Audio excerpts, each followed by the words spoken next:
Hello everyone, welcome back to another Genshin Impact video. So it's finally official, Yae Miko will be coming to Genshin Impact in version 2.5, and she's made her presence known by setting the internet on fire. Within the first hour of her announcement, her promotional tweet has already amassed over 66,000 retweets and over 132,000 likes. And while every promotional tweet regarding a new character always garners a lot of attention, this is by far the fastest an announcement tweet has ever grown on the official Genshin Impact page. To put things in perspective, Yae Miko almost got the same number of retweets within the first hour that Arataki Ito and Shunha ever got for their announcement tweets. The amount of hype for this character is honestly unreal, and at this point I wouldn't be surprised if she ends up being one of the highest grossing sales in Genshin Impact history. Now, why is Yae Miko so hyped up? Well, besides her gorgeous design, I think it mainly lies in the fact that we've known Yae Miko for such a long time but haven't had any opportunity to get her. Yae Miko has been integral to the main storyline in Inazuma, and unlike new characters that are announced that we actually have no information about, everyone already knows who Yae Miko is and has fallen in love with her personality. She's snide yet charismatic, and has shown us time and again that she's extremely intelligent and knows far more about what's going on in the world than we could ever imagine. On top of this, since she is best friends with A and shares the same element, it's almost certain that these two are going to have excellent synergy when it comes to gameplay. And since the Raiden Shogun is one of the most summoned characters in Genshin Impact, this means that the grand majority of the player base is probably going to want to get their hands on Yae Miko. However, despite knowing a lot about her in terms of her character and personality,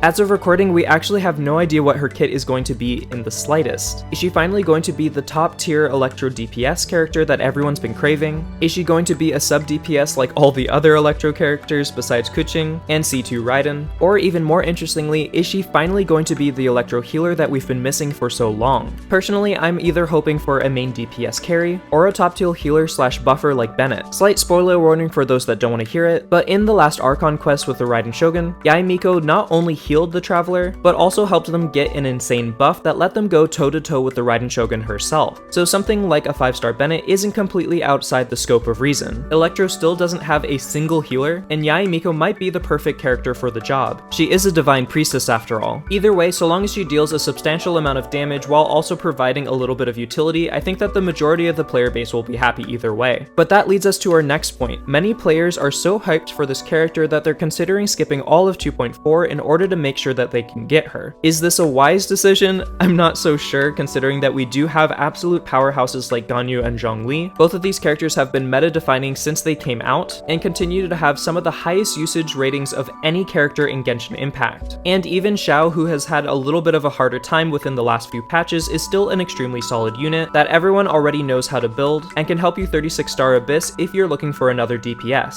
On top of this, while looking at the Ganyu and Zhongli banners in particular, the 4 stars are actually really stacked, considering that the rate up 4 stars are Yanfei, Beidou, and Xingqiu. Beidou and Xingqiu especially being some of the most coveted characters in terms of 4 stars. But at the end of the day, most players are always going to end up going for their favorite characters over what's meta. Just keep in mind that characters like Xiao, Ganyu, and Zhongli have all been playtested and thoroughly analyzed by the general community, meaning it's going to be much easier to get a good feeling of whether or not these characters are going to be a good fit for your account. Meanwhile, characters like Shunha and Yae Miko, who were just announced, have not had the same luxury of being properly playtested, and therefore going for these characters and skipping the other characters is a little bit more of a gamble. They could end up being amazing top tier characters, or they could just end up being average. My big advice for everyone that's super excited for Yae Miko is to just wait a little bit longer before you make any final decisions, because I'm sure that more information about her and her kit will be coming out within the next few weeks. If you did end up enjoying the video, please feel free to leave me a like and comment down below with what your current thoughts on Yae Miko are. Are you excited for her? Are you going to pull for her? Are you skipping characters for her? I'm genuinely very curious. And if you want to see more Genshin Impact content from me, like reviews, guides, and news, make sure to hit that subscribe button and click that notification bell. We're actually getting very close to 20,000 subscribers, so I just want to say thank you guys so much. I really appreciate all of your love and support, even though this year was especially difficult for me. Your love and kindness in my comment sections bring me a lot of joy, and I can't wait to make more content for you guys in the future. But anyway, that's all for now.